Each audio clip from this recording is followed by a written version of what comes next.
সর্বাত্মক সহযোগিতা চাই।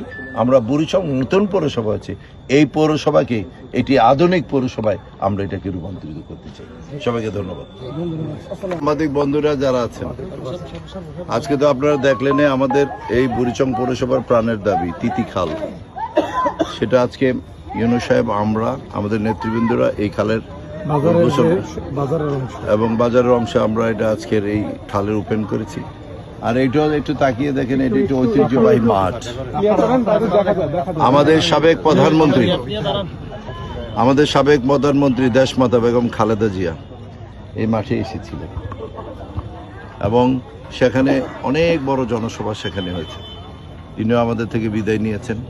এই মাঠটি একটি ঐতিহ্যবাহী মাঠ এবং ইতিমধ্যে পৌরসভা হওয়ার পর থেকে আমাদের উপজেলা প্রশাসন যেহেতু এটিকে দৃষ্টিনন্দন করার জন্যে, আমার অনেক মা বোনরা আমাদের কাছে দাবি রেখেছে যে বিকালবেলা তাদের হাঁটার জন্য কোনো জায়গা নেই।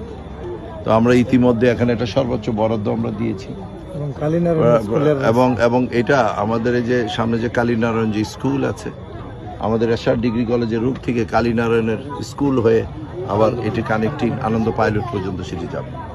এবং শুনলে আরও খুশি হবেন, এই রাস্তার চারিপাশেই এটি ওয়াকিং ওয়ে হচ্ছে এবং এটি এত সৌন্দর্য বর্ধন হবে, সেটি টাইলস দিয়ে করা হবে। পাশে আবার ইতিমধ্যে আমাদের বাউন্ডারি ওয়াল ও ফ্যাসিলিটিস ডিপার্টমেন্ট থেকে বাউন্ডারি ওয়ালও করা হচ্ছে।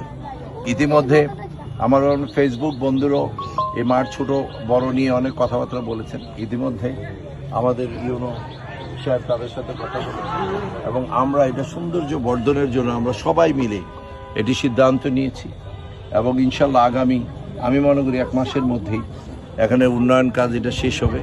চারিদিক দিয়ে ওয়াকিং হয়ে যাবে, টাইলসের উপর হবে এবং এটার চারিদিক দিয়ে সোডিয়াম লাইটের মতো যেটা সোডিয়াম লাইট হবে। পাশে দৃষ্টিনন্দন গ্রিন, যেটা আমাদের ভিশন। আমাদের সর্বাত্মক সহযোগিতা চাই। আমরা বুড়িচং নতুন পৌরসভা আছে, এই পৌরসভাকে এটি আধুনিক পৌরসভায় আমরা এটাকে রূপান্তরিত করতে চাই। সবাইকে ধন্যবাদ।